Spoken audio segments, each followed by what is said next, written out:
Hey, and welcome everyone to Startup Savants, a podcast dedicated to helping aspiring entrepreneurs and startup enthusiasts by bringing you news, insights, and stories about the startups and founders that are making waves right now. I'm your host, Annika. And I'm the other guy, Ethan. Our guest today is Evan Buist of Melodie Music.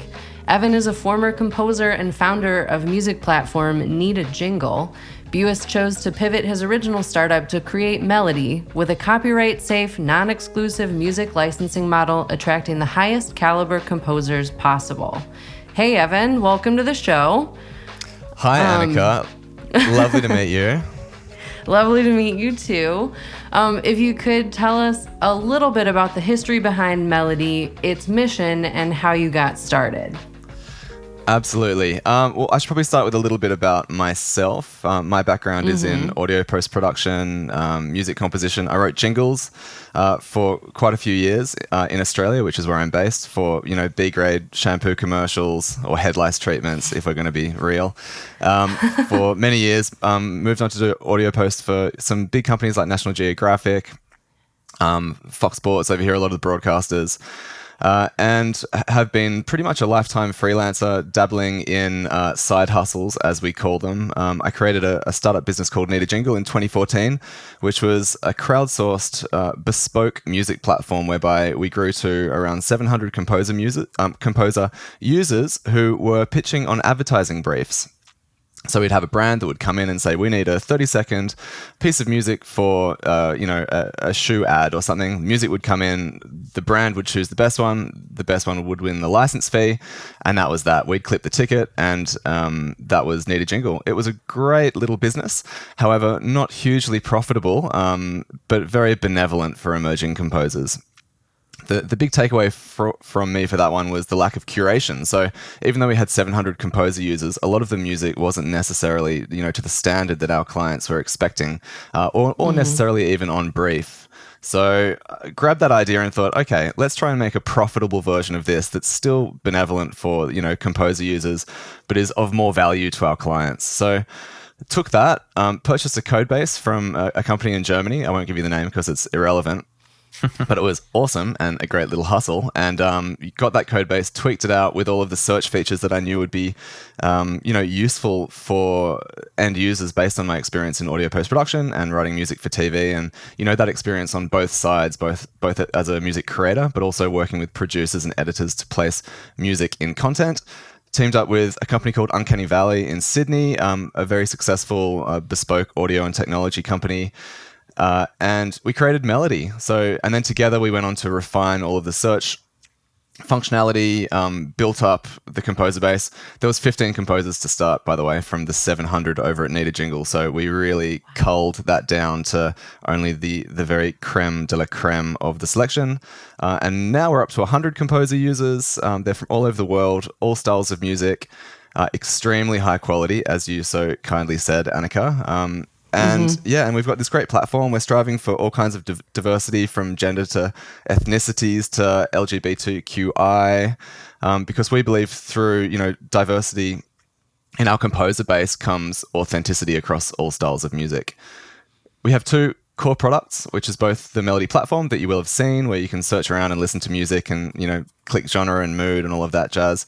And we also in the last year have built an API which connects up with creative platforms. So any kind of large creative tech platform, the whole of Silicon Valley kind of realm, these platforms with users, we integrate into their platforms. Their users can search and integrate music into their content, user-generated content. It could be a video, it could be a podcast like this wonderful podcast you've created. And then they get access to this copyright-safe music for their content. So that's our second product. Revenue streams, we've got a couple. We have both the upfront fees that our users pay us in order to license the music, but then when our music is broadcast on television, we earn a royalty known as a performing rights royalty, typically film and TV. And our mission, I would say, would be to empower creatives with really easy access to great music. Yeah. And honestly, I got on the site and I was like, let me poke around and listen to some stuff, and there's really high quality, really well done. Like, go through the filters and you're like, man, this is pretty brooding. So I think if you're out there listening, go check it out, because I honestly, you could probably click one and just like kind of jam out to it all day. What would you say was the largest driving force behind starting this platform? I would say, based on experience and just working with creatives, selecting music for promos and advertising, there's a lot of pain points in this industry. It's based on copyright law. It's a very old-fashioned industry. It's extremely complex and often confusing with, the breadth of musical options out there as well. There's, there are libraries with 1 million tracks, and you'll go in there and just be overwhelmed with options. Then there are licensing structures that can be very complex and difficult to even understand if you don't have a PhD in music licensing. Things like term and territory and all of the clauses that you'll look at in agreements. So we wanted to create something that was intuitive and easy to find really high quality music, and then simple to license it in a way that's going to be safe for all of the future uses, that, are becoming pretty mainstream now. Even like podcasting, that wasn't such a huge thing 10 years ago.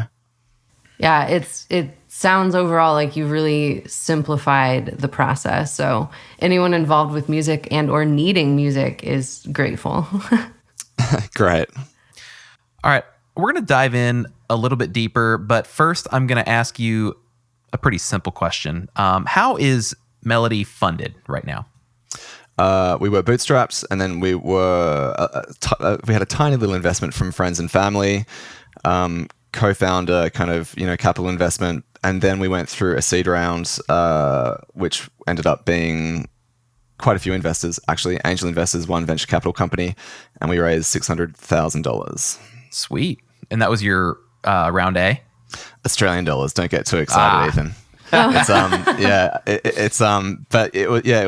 was our first kind of official fundraising round, but it was great to get the support of great people who believed in the product. We have some notable investors like Nick Manair, who's one of the early employees at Atlassian here in Australia. Peter Strain runs a big Australian music festival. So we had some great support and, really good minds that are now, helping to advise moving forward. Yeah, it's really great to have some names behind you, and also to know that those people within the industry can help you with their industry contacts. What moved you towards getting funding, and then what was your experience with that?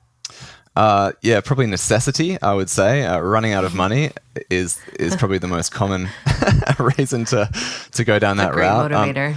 It's such a good motivator. I didn't have, experience in fundraising at all. I never went down the MBA route. So there was a lot of learning for me, a lot of reading, a lot of, understanding, acronyms and terminology, and even just that whole business sphere and knowing how people interact. So huge amount of learning involved, and it was a great process. I always say being a startup entrepreneur is like the university that you probably should have done, but even more powerful, because you learn such a breadth of topics, and you have such an amazing foundation of knowledge at the other end of it. I feel like I may not have answered your question. So, well, no, you did. But I want to dig in. Was there anything, you said you learned a lot.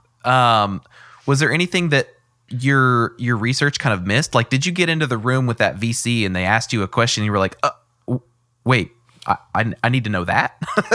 Inevitably. Was there anything like that? Of course. Yeah. So, I mean, I went to dozens of meetings and tanked the first few for sure, but took away some great learnings. And, with those learnings, the next meetings were better. And I had answers to the questions that I may not have had answers to in the beginning. It's all a learning curve. Absolutely. Yeah, massive learning curve, especially when it's new to you. So some people just go in and pitch and everything's great. And it's like, how do you do that? I mean, entrepreneurs have subject matter expertise. Doesn't matter what you're doing. People typically come from something that they know and love, and that's their thing. But then you go and start a startup business, and you just have no idea about all of the other bits and pieces. You might have 10%, 20%, but you're never going to be an expert on everything, because it's just impossible.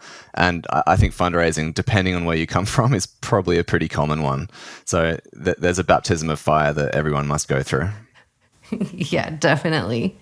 And bouncing back not all the way out of funding, but you're very passionate about the quality of compositions that you're getting on Melodie's platform. How do you find those composers and then vet them? We're very lucky to have an amazing A&R team. So Andy Wilson, our head of A&R, Kiwi rocker from the 90s, Push Push, look him up, Trippin', #1 hit. Anyway, so yeah, Andy oversees our A&R. Craig Hodges, our catalog manager, is excellent as well. So together they curate all of our music. The vetting process is extremely important. We say no more than we say yes, which is unfortunate, but it's the reality, and it's how you have to do it just to ensure that the quality stays up. And yeah, so I mean, we have an application form on our site where new artists can submit music, and then it just goes through a series of listening and feedback and everything. And hopefully at the end of the day, we get to a set of tracks, and then we have a new artist, and then we work with them moving forward as much as possible. How often does someone have to contribute? Is there like a schedule, or is it just kind of when inspiration strikes them? How does that work? Yeah, so there's no term deal or anything. So we don't own any of our composers, and there's no commitment from their end to really do anything. They like to submit, really, is the way it works. So we do it in two ways. They'll either submit a track of a set of music, which is something like an album, 8 to 10 tracks, and we'll acquire that, and that'll go in the catalog. Or alternatively, we work with some of our bigger broadcast clients on their broadcast productions. So if we have a big show that's coming up, 10-part series for National Geographic on whatever, we'll brief that out to our composers. And the ones that are interested in submitting that, create music that is relevant to that show, we'll submit. We'll acquire maybe 100 tracks, 800 versions or something. We'll curate it, we'll put it in playlists, and then we'll send it to the client. But again, only if the music is suitable and great for the library will we acquire it. So that process is always there. That's cool. You answered the next question that popped into my head of if they could. If clients could come to you with requests, and then, so that's excellent. And I'm sure everyone jumped at opportunities like that. So absolutely. And I mean, the composers that we work with, like even our clients will have favorites, so that they'll go into the catalog and they'll say, oh, I really like that composer and that composer. And sometimes instead of typing in aggressive rock, they might type in the name of the composer and then look for what they want, because they really trust the brand of that composer. So if they want bespoke music from the composer, or if there's anything that we can do, to assist above and beyond existing catalog, we always do. Yeah. And how does the compensation structure work for them? Is it the same for everybody, or do you have favorites that might, make a little bit more? No, it's pretty much split across the board. We have what we believe is a really fair structure for our composers. So we share all of our revenues with our composers. That includes the upfront synchronization revenue across all of our customer segments, B2C, B2B, and B2B2C, but also the back-end royalties that are earned through the performance, communication, and broadcast that I mentioned earlier. Performing rights royalties that we shouldn't talk about too much because they're confusing, but they're royalties that kind of automatically are generated through broadcast, film and TV mainly, and that money just comes in and it is automatically paid to composers and also to us as the publisher from affiliated collection societies around the world. So we share everything. There can often be different deals, especially in the States, in Sweden, where composers are forced to do buyout deals where they'll get the upfront fee, but they won't get any residual royalty payment. So it can often be a really bad deal for composers, and we try to just make sure that they have all of the information about, the decision that they're making when they do these kind of deals, because sometimes, even though you might get what appears to be, a good lump sum upfront, when that show featuring David Attenborough plays on Discovery Channel for the next 25 years, you're missing out on that, residual substantial payment. So it's something to consider. Right. That sounds like a very fair structure. So yeah, happy. We think so. So you said that when you moved from Need a Jingle to Melodie, you went from, I think you said 700 and something composers down to double digits, maybe you said 15. And then have moved up from there. Are these composers people that are also coming from the Need a Jingle days, or how are these new folks finding Melodie? Yeah, so they come from all avenues. Often they'll reach out to us. Actually, very frequently they're referred by existing composers in our network, because we have composers all over the world, from Europe, States, South America, Asia. the Pacific, not Antarctica, but every other continent, definitely.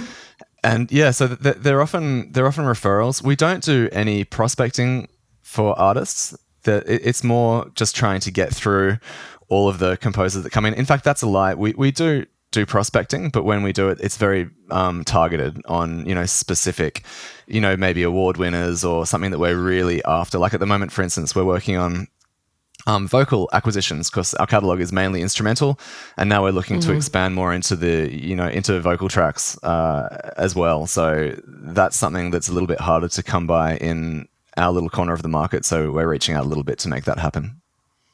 Well, I will submit my application after this podcast is over, and you and I can chat about that. Fantastic! Can't wait to hear your voice, Ethan. Oh, you're hearing it. This is it. It doesn't get any different than this. Sing me a tune. I've never heard Ethan sing ever. Oh man, we were talking about music and listening to rock music before we jumped on this show, and you would have heard that back then in my teenage years, but you wouldn't have hired me, that's for sure. All right, so you were doing Need a Jingle, and when did you know that it was time to end that and pivot into the concept that became Melodie? Good question. It was I said I didn't do an MBA, but I did a postgraduate producing course many moons ago, and we had a finance lecturer at the time who very, very briefly took me through top level 101 and introduced this thing called sunk costs, which I had in the back of my mind the whole time.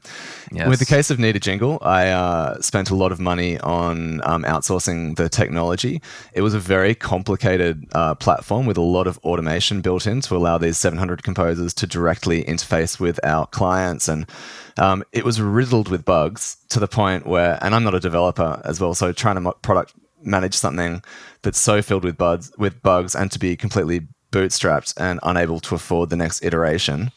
And also, in my heart of hearts, knowing that while it was a great thing for emerging composers, was not necessarily the moneymaker that it needed to be to justify the curation piece that was so badly needed.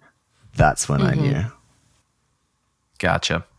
So when making a pivot, I mean, you've clearly made at least one successful pivot in your entrepreneurial career. Do you have any advice out there to entrepreneurs who are, they're working in either a company that's kind of working or that they've got a little bit of traction, but they really don't have much? When can you, or when would you recommend to them to say, hey, we've taken this as far as we need to take it.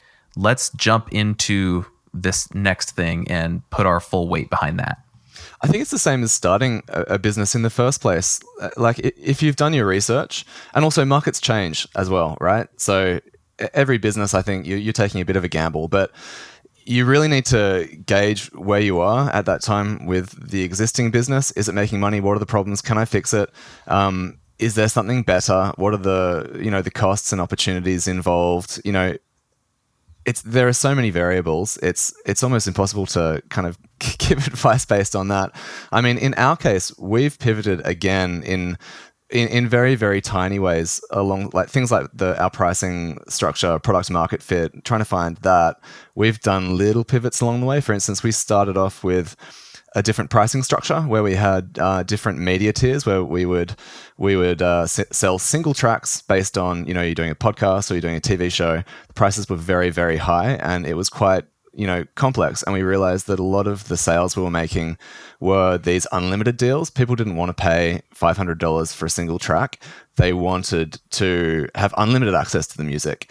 So, and also we were thinking in the back of our minds, hang on a second, why are we selling a single track for $500 to this customer when we know every track that ends up in that David Attenborough documentary for Discovery is going to end up earning us a lot of money? So if we can charge heaps more money for a blanket license fee and then encourage usage to kind of build out that back-end royalty book, it's a much better business as well. So we simplified the model. We went to subscriptions, and it's continued to change a couple of times. So I think you have to be agile, to use a buzzword, enough to change. but also be measured in a big way. So you can't just change all the time based on a fad or, hey, NFTs have popped up, the metaverse, let's go and become a metaverse company. So yeah, I think measure twice, cut once. Sounds like you could put a masterclass on pricing, or do a masterclass on pricing. Don't know about that, but I've certainly learnt a lot. So I could, I'm happy to share my personal knowledge in this journey. When I was looking through your pricing structure, because always curious, with any kind of music background, what does this kind of stuff go for? And one feature that I noticed that's very different from any other platform like this, you have AI powered reverse audio search. And yeah, my little feelers went out, like, what is that? So where did that come from? What need or what problem did that solve? And what does it do? If you've ever worked with an advertising agency, or if you've ever been at an advertising agency, that is like the number one music request. Hey, do you have something that sounds like this Tool song? Oh, wow. This basically, that was a reference for you, Annika. Yeah. This tool basically allows you to grab a song from YouTube or an MP3 file, chuck it on our search bar, and then it will look at the waveform of the audio file, something like Shazam. And by looking at the waveform, it can say, hey, that's like major or minor tonality. Hey, it's a rock song, or it's orchestral. It has a violin. It's energetic. It's brooding.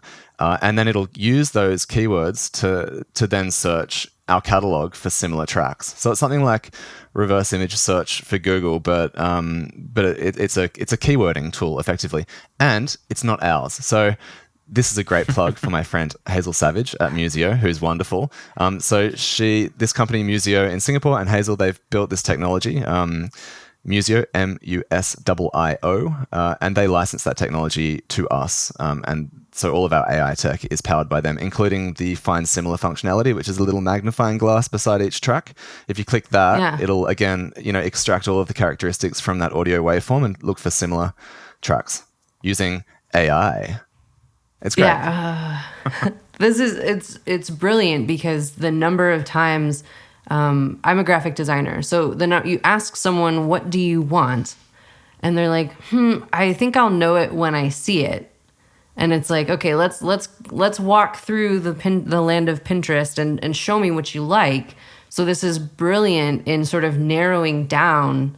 If you're looking for a vibe like Tool, if you're looking for something like Merle Haggard, right? They're different completely, but for someone without any kind of music vocabulary, it's very difficult to say that's what I want without it staring them in the face. So exactly, it's all about very cool.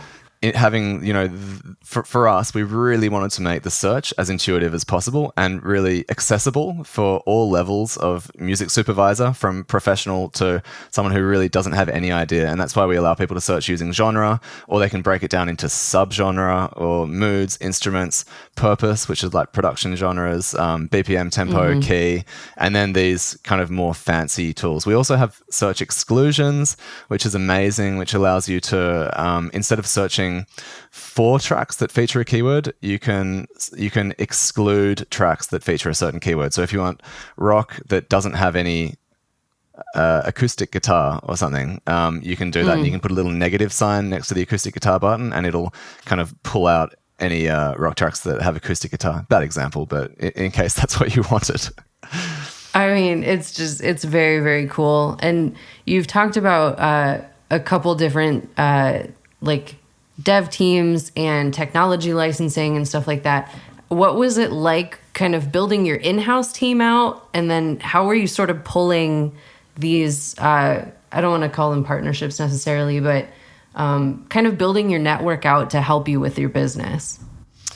Yeah, so starting off bootstrapped with no money, it was really tricky, as it always is, because you start off doing everything yourself, right? And then you have to start to hire out specific, satellite parts of the business.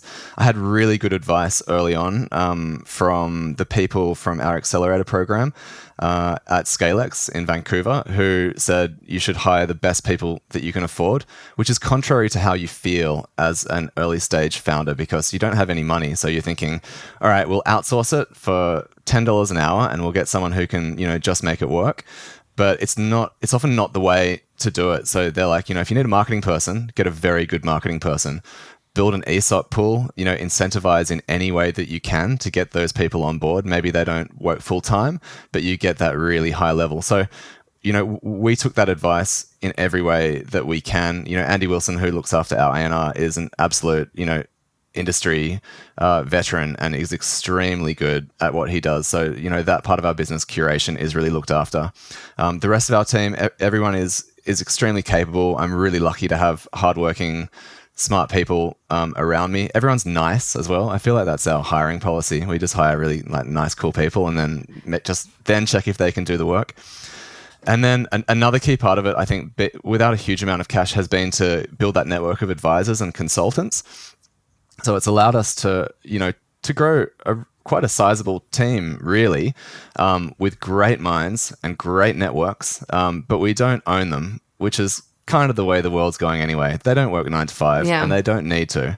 A lot of these people are older. They have huge networks in the right territories, in the right markets, and they can just join the dots.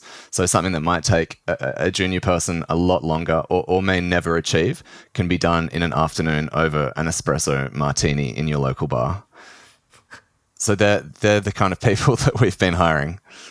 Yeah, that sounds like my perfect work environment. Or an espresso, maybe at 11. Yeah. Depends on the time of day. Whichever. It just depends on the person, really. All right, you mentioned that you went through an accelerator program, ScaleX. Can you tell us a little bit about that?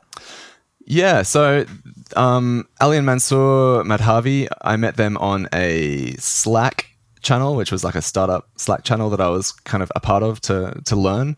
And they reached out and were interested in the business. And they came on basically right at the beginning of COVID. So it was around like March, April 2020 when things were starting to crumble around me. We were on the verge of fundraising, and the investors pulled out last minute, and then everyone started getting COVID. No. And we're like, no.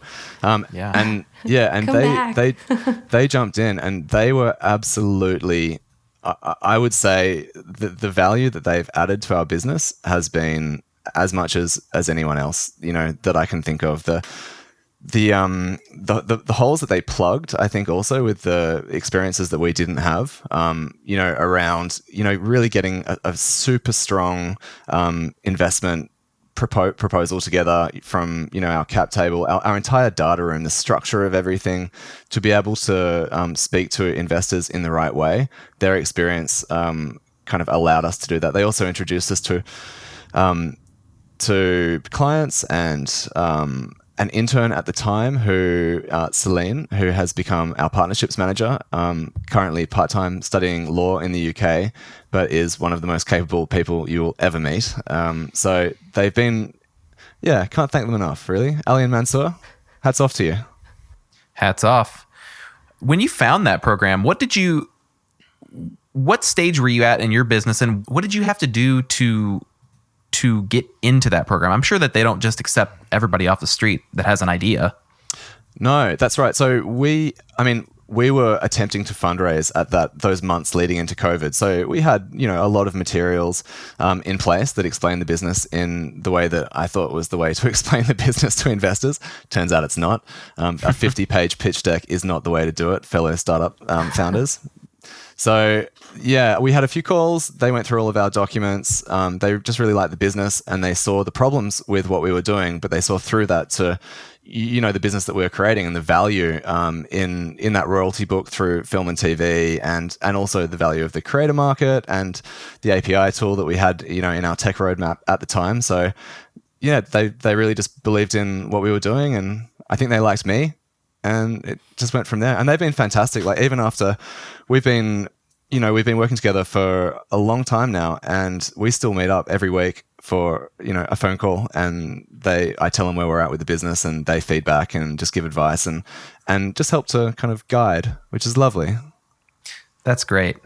It's really, again, just like we mentioned earlier, it's really nice to have those people who have good advice to give, to have them in your corner. It's really awesome. It's essential. Yeah, it's really needed, I think. No one knows everything. Absolutely. Let's jump back into your business today. something that we came across is that you use buyer personas. Can you tell us what buyer personas are, how you developed them, and what value they bring?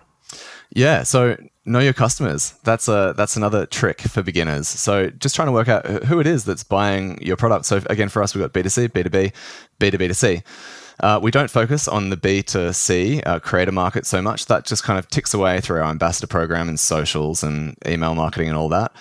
But B2B and B2C are very important. And our B2B is film and TV broadcast companies, and the B2B2C is our API creative platforms. So we have buyer personas that allow us to know who the people are in those two core segments. And in the B2B side, we have editor Emma and producer Pam, who are our most important customers. So the editors we find are the people that are placing the music in the content itself. So they might be cutting a film or a TV show. While they're not signing the deal, they're absolutely instrumental in the deal, because if they don't use the music, the whole thing falls apart. And then you have producer Pam, who is the one who is signing the deal, but not necessarily placing the music in the content. So we have to have the ability to communicate with both of these people in a single organization. So we have to know, what they're like. Obvious things like their habits, where they hang out, what coffee they like to drink, how old are they, things like that. How can we talk to them? What's the language? Are they creative like you, Annika? Are they graphic designers at some point? So in our creative industry, everyone's a bit of a designer, so things like that are important. What's the language that they use? Are they casual? How do they sign off on their emails? So we dive into things like that. Equally for our API, we have product Paul, who's a product manager, who's our buyer persona there. So, CTOs, product managers, product anything in a technology company, they're typically the people that are looking at the product roadmap, and they're the ones that are saying, in 6 months, we want to integrate music, or we have to convince them. So what are they like? Where do they hang out? How do they speak? What do they do in their free time? Maybe, and who knows what those things are. We do, because they're in our marketing deck. But that's how you have to create these buyer personas, and then, read over that, and it'll help you to shape your communications with these people, how you speak to them. That's fantastic. I'm going to jump. Oh, wait, before you go, an awesome resource, HubSpot. Yeah. HubSpot. We don't use HubSpot, so it's not a plug for them. We use Pipedrive, which is, I think, better. However, I do like HubSpot because they have this amazing free resource on buyer personas. And if you look up HubSpot buyer personas, anyone can get it, and it's really amazing and easy to use. Just for a really kind of beginners overall, what are they? How can I make them? And it's got a little kind of avatar thing where you can go through and create them in 5 minutes, just to give you an idea of what it is and how it works. So I recommend that for anyone who is interested in experimenting with buyer personas. I'm gonna jump on the HubSpot train as well, for maybe a different reason. Anytime I search for basically anything on the internet, and maybe I'm just so one-dimensional that they fit all of my needs, but HubSpot is like always number one. So anybody out there, if you need to learn about SEO, just copy off HubSpot, because they're just doing it right. Absolutely, yeah. Free resources, can't get enough. Absolutely.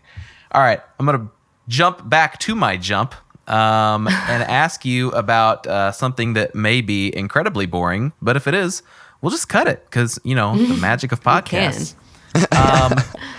How do you navigate all of the copyright laws at a local and a global level? Yeah, that's pretty boring, but it's really important. So it's our business, and it can't be underestimated. Like, it looks like we're in a really creative business. Oh, you guys have a music platform, you're a music company, and everyone's envisaging cocktail hour and going to concerts for free and stuff. In reality, we're pretty much a legal firm. We're licensing music for use in content, and there are repercussions for licenses that haven't been cleared properly. So it's a real pain point in the industry. For smaller organizations or individuals, it's common to not really understand what it means. And for larger organizations, it's common to have people in the organization that don't really understand what it means. And in those cases, in the latter, there's potential for real infringement, because it's no excuse if you just don't understand the law and you don't clear the right rights for your feature film or something. So we really created this business to try and solve the problems around the complexity in copyright, like I said. So one way that we have managed to do that is to control all of the rights in our music. So we acquire all rights in both the sound recording and the publishing. Sound recording being, the CD or vinyl, the actual, studio recording. Publishing being the notes on paper, so the sequence of notes in a unique way that is publishable as manuscript, say. So we own all of that. It comes into our little pockets, and then we have a really fair deal with our composers. And then in turn, it allows us to license that back to creators anywhere in the world in a really simple way. So there are different, lengths of copyright in different territories. Obviously, American copyright law is slightly different to the British and Australian system, and the whole world really has different systems. But we're able to license. Some things are the same. So by having all rights, we're able to actually license it really simply to anyone, anywhere in the world, in perpetuity, which means forever. Copyright law. Yeah. Yeah. Copyright law is intense, and especially I spent some years in music education, and it's like, no, you can't just, even though you physically can listen to the radio and write the music down, because that's an ability you have, you can't do that. You can't play that at a football game. Like, shame, don't do it. So copyright law, you've simplified it, which is, I'm sure. And it's no one's fault as well. Like, I mean, the industry is complex, and I'm sure like a lot of legal industries and taxation and things like they're kind of deliberately made to be complex, I think, to justify expensive legal rates. Sorry, my lawyers, but I think it's kind of a little bit true. So it's nobody's fault, and there are people that are starting out. They're creative people. They're making a podcast or they've got a YouTube channel. They don't know. They're making content and they put music in there, and it's usually an honest mistake. So I think in many cases, just having access to something that they know is legal, people are doing the right thing. Even looking at music piracy, right? People are happy to pay for music now. Piracy is, largely a thing of the past. People are good, I think, given a chance. Yeah. Yes. I'm so glad that piracy is not really a thing anymore. I'm happy, to sit down and be able to stream literally whatever I want. And, compensate artists at that point. It's a good thing. Yeah, for all the problems about, Spotify and streaming. And, I think largely, if you look at the macro, it's been a great thing for the music industry. No one can argue with that. Yeah. And, all right, so we're taking another pivot here because this is my favorite stuff to talk about. Your branding. In my brain, I went immediately into vaporwave, which I then had to explain to the whole team. What is vaporwave? What is it? It's true. So I like where did that come from, and like how did you establish that your brand voice? Definitely, we're not thinking vaporwavy, but true, it kind of is. We have a synthwave collection actually in our library. Look up synthwave. That'll kind of talk to the logo maybe. To talk to your design side, we wanted something that would speak to our users, our clients. And we have to remember we're a music company. We're dealing with creative people in creative agencies, broadcast companies. Most of them are creative people. So design and branding is a huge part of our business. If you speak to Andy, he'll tell you that he's still not happy with our design. And, it's something that we will continue to evolve. And technology companies do when they can change branding. I know it happens, and we will get there when we can. But the design for the logo was outsourced at the time. I can proudly say we used a crowdsourcing platform, and we had about 150 submissions for designs. And wow. Yeah, and what we really wanted was something that would, the M icon would kind of indicate flow, audio wave kind of vibe. I think Justin Shave from Uncanny Valley, who was helping us a lot back in the day, called it Alien Fingers. That was its pet name at the time. You'll never look at our logo in the same way. No. But I mean, going back to your buyer personas, and this is a creative's kind of branding. Like, they're big, beautiful photos and really sharp, bright colors. And that doesn't speak to, I don't know, like a legal website. A legal website might be like straight to the point, but you're speaking to the creative in your branding. So I think you did an excellent job, but... Oh, thank you very much, Annika. Do you know material design, Google material design? Yes. Ethan's ears just went bing. Bing. What? It's really great. So I have a friend who's a Ruby on Rails developer in Sydney, Australia, and he got me onto it like way before we were even looking at logos, when we were looking at the web design, and we used that as a point in reference for layouts and colors and everything. It is a fantastic resource. Material design, Google, everybody jump in. It's really user friendly and easy to see, and they have the colors that they look at, and the way they advise you to structure websites, and it's very in depth but very user friendly. It's a great resource. Yeah, we're gonna have to start doing like an interactive podcast. Like, all right, everybody, now Google material design all at once, everyone together now. And you've used a couple different marketing strategies: email, video, affiliate marketing. Is there one that kind of takes the cake for you guys, or anything that you think is a best strategy, for lack of a good term? Yeah, I mean, it depends on the business. For our business, again, we have the 3 tiers: B2C, B2B, B2B2C. The B2C side, we have an ambassador program, an affiliate program, which kind of runs itself. We don't really have to do too much there. We've got email marketing, social marketing. We do pay-per-click occasionally, but nothing compares to relationships and interactions. And for our 2 core businesses, which is the B2B and the API side, it's all about building trust and relationships. And again, the value of the consultants that we're working with that have these existing relationships in, large organizations.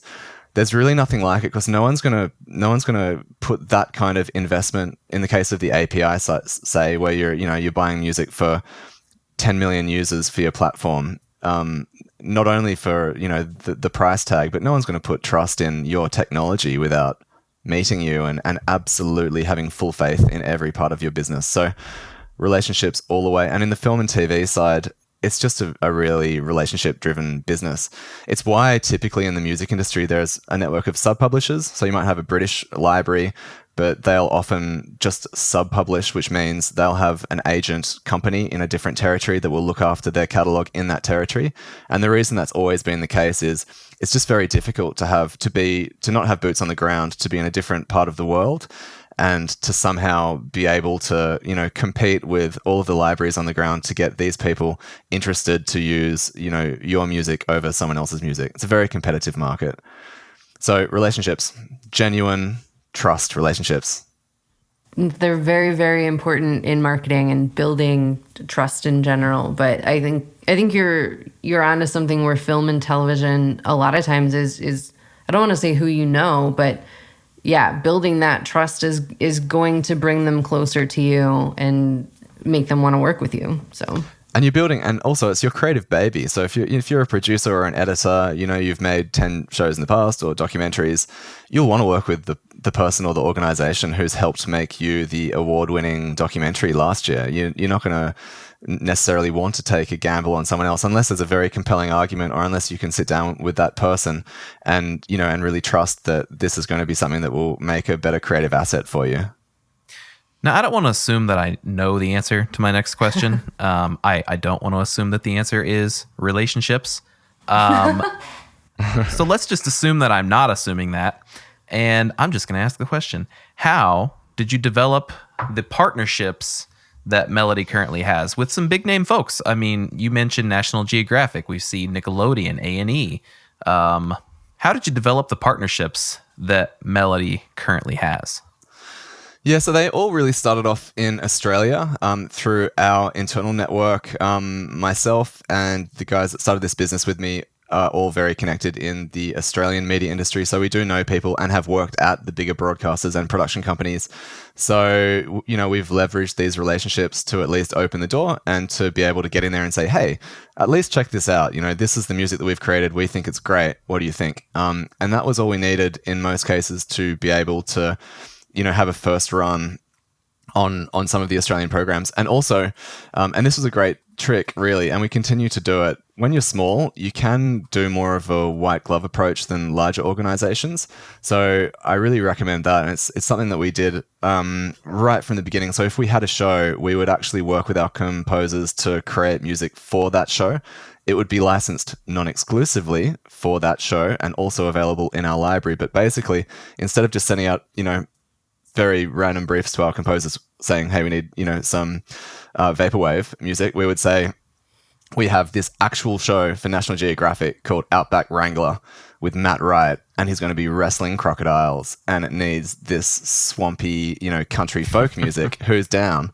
And we'd get a whole swathe of this amazing music that was written for that show. Cues for scenes. It wasn't bespoke music per se, but we would be acquiring music for their show, and it was really a great way to overservice those customers and to, solidify the relationships. I was right. It was relationships. I knew it. You were right. Yep. All right. So we've leaned on relationships pretty hard. Let's assume that I am some young upstart person about the town going through to create my brand new startup. But you know what? I don't know anybody. How do I build the relationships that are going to help to propel me to accomplish the goals that I want to accomplish? Oh, goodness. Well, I think you have to get out there. That's always the most important thing. Advice from my dad way back at the beginning, just be everywhere. Talk to everyone. You don't get anywhere by sitting at home, which is very obvious. But, a lot of people might be a little bit more introverted and not be so keen to go out and, go to conferences and go to meetups and start up community events and whatnot. So go everywhere. Talk to everyone. Do a lot of research. Try and spread it out if you can. Find early partners. Build yourself an ESOP. Get some advisors on board. The more people that you have that have genuine enthusiasm for your idea will help to snowball it from the start.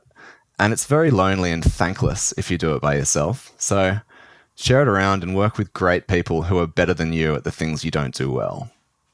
That is good advice from your dad. And you know what? Good advice from you as well. And we appreciate that.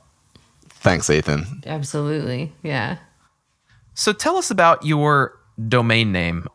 It's super hard to find any great domain name nowadays, but it seems like you've really hit the mark. It's just Melodie, MELOD.IE. It's really great. How did you come across that? It took so long to find the name. I can't even tell you. We were so happy with this as well, but yeah, probably like 6 months or something looking for the right name for this library and what to call it, and everything was too many syllables or too many words, and it was like the Facebook. We wanted something that was snappy and strong. I was actually out on Charlton's boat, Charlton Hill from Uncanny Valley, who was creating this whole business with me at the time. And we were just on domain name websites, kind of typing in things and seeing if they're available. And then we were looking through, alternative domain name extensions that are not .com or .io, and we found this IE. And we thought, wow, that could be cool. Checked Melodie, it was available. We're like, boom, registered immediately. And then realized the registrar required, because it's an Irish domain name extension, .ie is actually Ireland, that we'd need to have, a reason to be operating an Irish business, which of course we're not because we're in Australia. So we ended up having to register a trademark in Ireland in various categories in order to justify that we do business with Ireland, which we did, and it was approved. And then we ended up with this fabulous name. Although it turns out, and this is another example of why you should always do research before you start a business. Google penalizes localized domain names in non-Irish territories. So as far as natural organic SEO goes, it's more challenging for us because we have this sweet domain name. But still, I think the value that it brings in, the majority of how we're getting our clients, which are these, relationships and interactions, is worth it. Yeah, absolutely. It's super worth it because, who knows what name you could have gone with? musicforall.co. Yeah. But no, you ended up with Melodie. That's so awesome. And I know, just as you mentioned, all these hoops that you have to jump through to get these specialized extensions, i.e., I've heard stories about .tt. Just crazy stuff. Annika, I don't know where your head went. ma.tt. That is the name of the website. His name is Matt. That's so Yeah, cool. snappy. Yeah.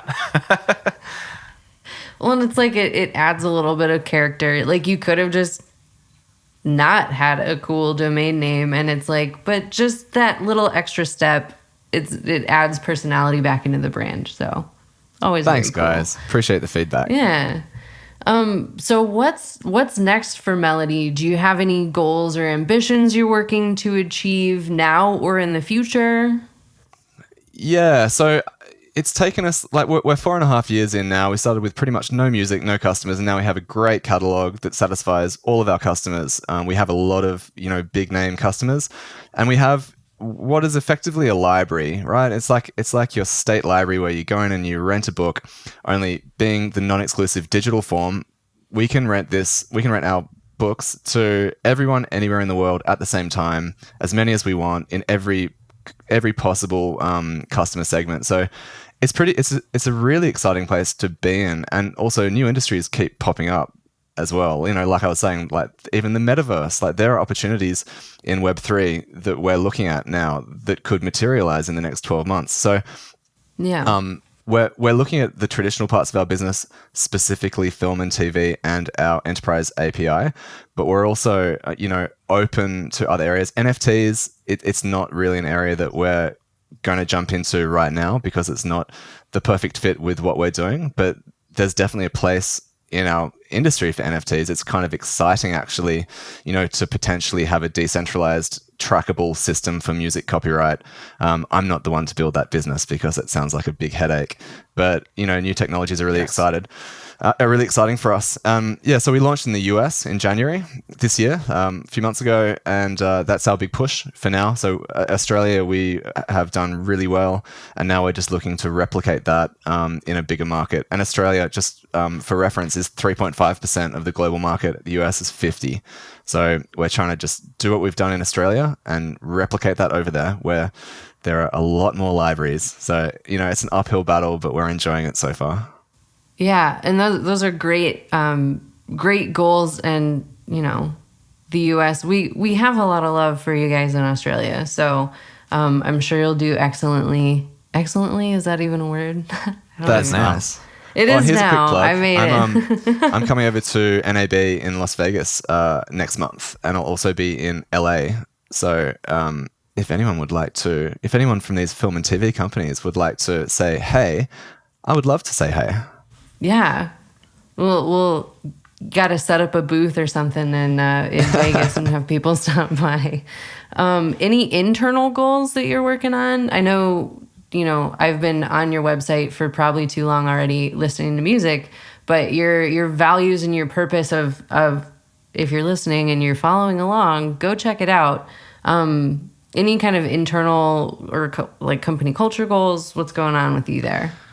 Yeah, absolutely. So, we have a huge push for diversity at the moment, and we have for the last 2 years, which started off with a push for female artists, because we realized that, the majority of the artists on our books were white men, and not because we wanted that, but because that's just what the industry seemed to push through to us. So 2 years ago, we started really reaching out and working hard to find great female composers, of which there are so many around the world, really, really talented, amazing artists. So we've now evened that up quite a lot. We have some phenomenal female composers like Helena Chaika, who writes the music for Bluey. Bluey? Bluey's pretty famous, right? Wow. That kids show? Yeah. And Luna Pan does fantastic, cinematic music, and so many great female artists. We are now looking for, to work with different ethnicities as well, especially in our push in the US at the moment through a lot of our consultants.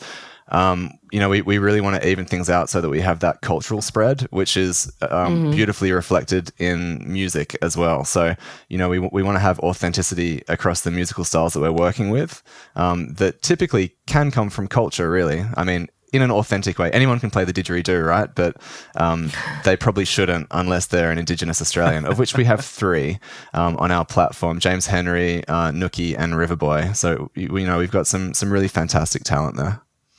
That's perfect. I'm going to go look them up now and be like, yes. Yeah, or Riverboy and Nookie are kind of like electronic, more modern styles. Nookie's signed, Briggs, an Australian hip hop artist. He's signed to Bad Apple's kind of like aggressive Australian hip hop. But his stuff with us is a little bit more neutral, but very popular. All right, I'm going to jump out of business, or jump out of this business particularly, and talk a little bit more about you. You mentioned early in this show that you were a lifetime freelancer. So we all know that freelancing and entrepreneurship, they hold hands. They're pretty close, but they're not the same thing. So when you jumped directly into entrepreneurship, what were some things that surprised you? Well, it's really hard, but I don't think that was a surprise. So things that surprised me, the long hours, maybe. You probably work more than you would as a freelancer because things keep coming at you. And again, if you research and plan really well, it's less likely for things to blow out, but they inevitably do, right? Nothing ever goes as planned. There are macroeconomic circumstances. There's COVID, there are wars, there are things that will affect your business, whether you like it or not. Support from the startup communities has surprised me big time. There's real love and support from your fellow founders. So, if you're feeling like you need support, if you've had a bad day or you want advice on something, you would be amazed how willing people are to help you. Even like random cold LinkedIn, requests to people that might be in your industry or in your position. Again, people are largely good. And I think especially people in the startup world are empathetic to what you do and how hard you're pushing and how high the highs are and how low the lows are. So it's great to have that support, and that was a surprise. Yeah, entrepreneurs tend to stick together, and it's like it takes one to know one kind of thing. So I'm glad the community was there for you. And now, one of my favorite questions of all time that we love to ask everybody: what is your advice for aspiring entrepreneurs? I would say do a lot of research. So before you do anything, try and hold back on that impulse to just get started before you do any planning and research, because you've got a really exciting idea. You've probably had 100 really exciting ideas, and this one was like, wow, I've got to do this one before anyone else takes my idea.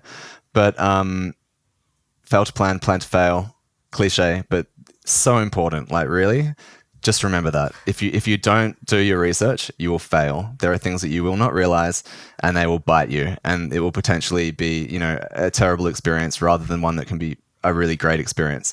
So put your feelers out for feedback in all of the right communities. Look at your vertical, look at other customers, look at people that have been successful, look at people who have not been successful.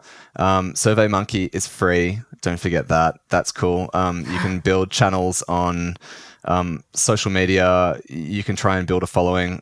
Go really high for advice, like as high as you can. So reach out to the CEOs of really big companies. They won't bite you, and typically they're actually quite friendly. Like, I've spoken to, when I was starting out, I reached out to very successful people in multi-million-dollar companies. They usually get back to you, actually, like more than smaller people smaller people in people in less senior roles. So get as much great advice as you can. I think that's the most important thing. And ask yourself, is there a market? All the hard questions. And don't forget that sunk costs thing. Just think about that before you even start, because that's what you'll have to think about in a year if you don't do your research. Awesome. Thank you. Thank you so much for that awesome advice. One more question, and then we'll wrap up.